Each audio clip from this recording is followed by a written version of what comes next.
before Jimmy Hart's big announcement is that the American Dream Dusty Rhodes is back. Yeah. The legendary American Dream. And he has a cool mustache. Yeah, daddy. So Dream clears house. Dream makes the save. Dream announces that next week he will face Jeff Jarrett one-on-one in a fans' revenge match. Okay, we didn't have any news stories about this. Yeah. So I was curious about the legitimacy of the fans in the fans' revenge match. I think, okay, so on the next show, we do have the fans' revenge match, NWA-TNA paper number 72, November 26th, 2003. Through the show, we do see Jimmy Hart recruiting the fans.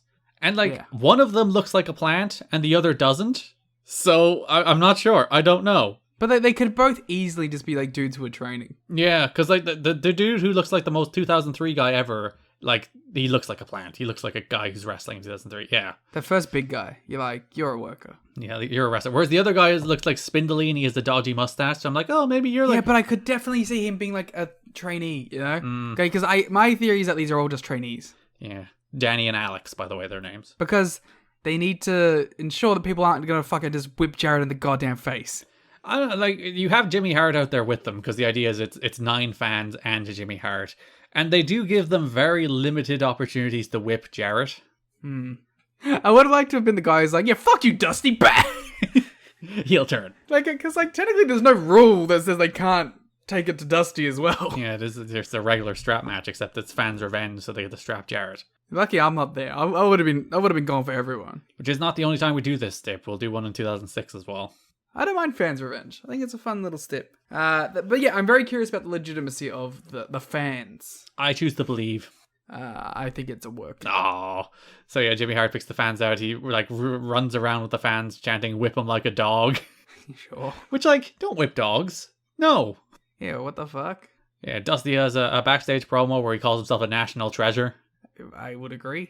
It's true. Oh, by the way, all of the fans, Liam, they had I smacked it raw, I want more TNA t-shirts.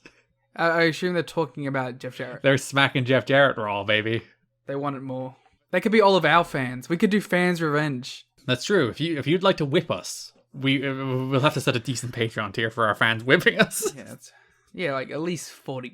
We'll have the fans' revenge tier on Patreon where you can whip us.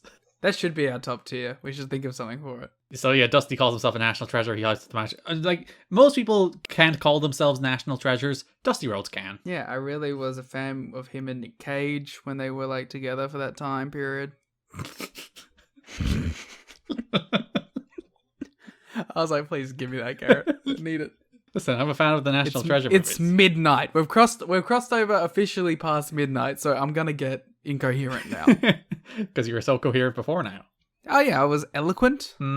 I did a great AJ Styles impression, which was very undervalued, I feel. It's true. No, your Jimmy Hart was very good, though. He talks about how the people raised his family, so apparently the fans in the asylum are responsible for Cody. They should be in the next fans' revenge. And then we did have the fans' revenge match between Jarrett and Dusty Rhodes, which I really liked how this has worked.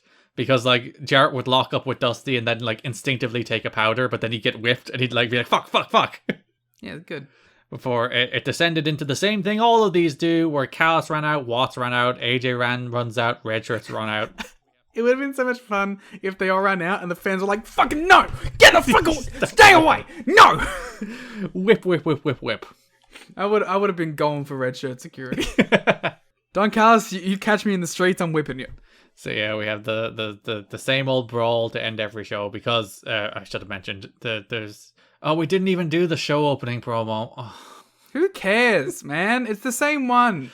It does have Eric Watts in it though, so again, Jarrett comes out and I want to die is what I wrote in the notes here. He does the exact same promo he's done a million times. By the way, this is it is interesting. This is the Jeff Jarrett that we will know and maybe not so love for the next 3 years. This is the TNA Jeff Jarrett heel, and he wasn't really this for the first 18 months of TNA. He was various different things. He was Stone Cold Jeff Jarrett. He was a random mid-card guy. He was a babyface. But the overbearing, obnoxious heel Jeff Jarrett that I think everybody thinks of when they think of TNA Jeff Jarrett is this. We finally gotten here. It's this character that we're seeing now in November 2003. Do you think we have finally entered orbit to Planet Jarrett?